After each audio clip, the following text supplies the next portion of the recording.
Farmers and ranchers around the country are waiting with bated breath to see if the Trump administration is going to release critically needed funds that were set aside to help farmers and ranchers improve their operations around the country.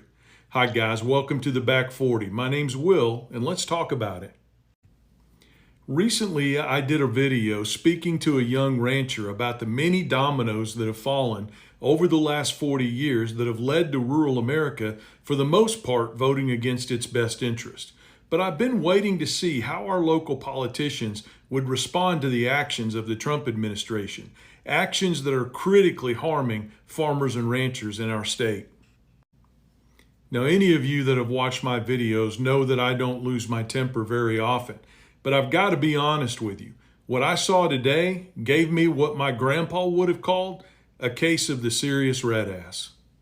But it's all going to work out. Right now, it's a little bit disruptive, but that's what this administration promised whenever they were coming to Washington.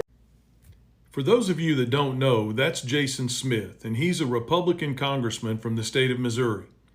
I guess when you've got a guaranteed government paycheck and 3 squares a day that you know are never going to end, it's easy to lob a turd into another man's punch bowl.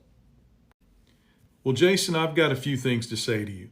When a farmer or rancher is facing the loss of their family farm or ranch because they spent money that the federal government promised that they were going to reimburse, it's all going to work out is not the policy response that they're looking for.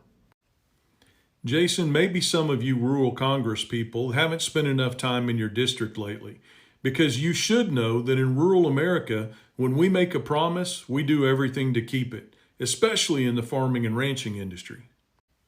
And when a farmer plants his crop in the spring, he's asked to sign a contract to buy his seed. He's asked to sign a contract to buy his fertilizer. All throughout the year, he's asked to sign a contract for the inputs he needs to keep pests and weeds out of his crop. And in the end, he's asked to sign a contract to determine what price his commodities will sell for. Over and over again, the American farmer and rancher is asked to sign a piece of paper that requires him or her to keep their word, no matter what. And the consequences? The consequences not only mean the difference between profit and loss, they can mean the difference between keeping or losing your family farm.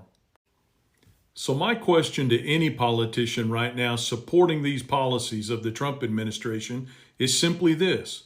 Why do we as American citizens, especially as farmers and ranchers, have to live by a different set of rules than you do? Why are we asked to keep our commitment and our word when you're not doing the same thing for us? Now, rural America, I want to say something directly to you, and I hope you'll listen with an open mind. As I've said many times before, I'm not asking any of you to admit that you were wrong. I'm just asking you to admit that you were lied to. I've said it before and I'm going to say it again now, rural America. Our focus on the culture wars have led to us not electing politicians that stand up for the best interest of rural America. And it's also prevented us from holding accountable the very politicians like Congressman Smith who made promises to rural America that they're breaking right now as we speak. Fighting the culture wars for the politicians in Washington, D.C.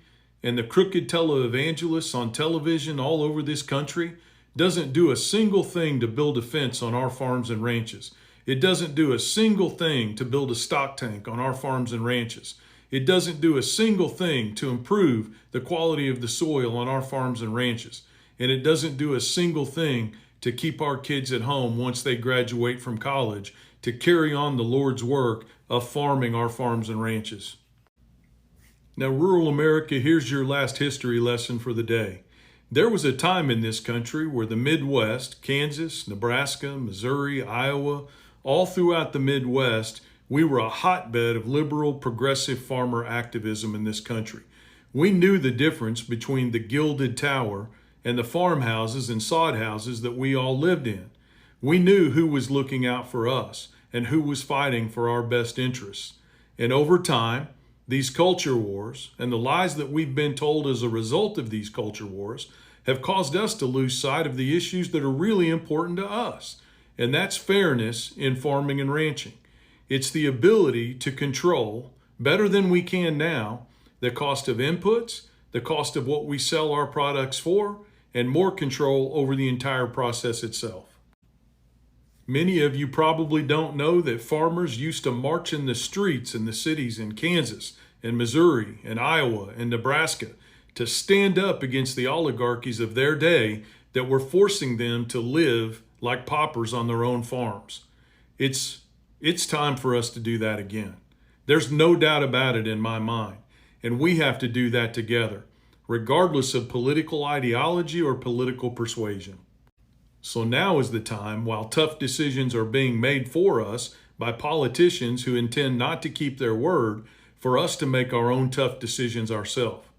Are we going to put the culture wars behind us and to begin to vote for politicians that understand rural policies and will keep their word when they make a promise to us as farmers and ranchers?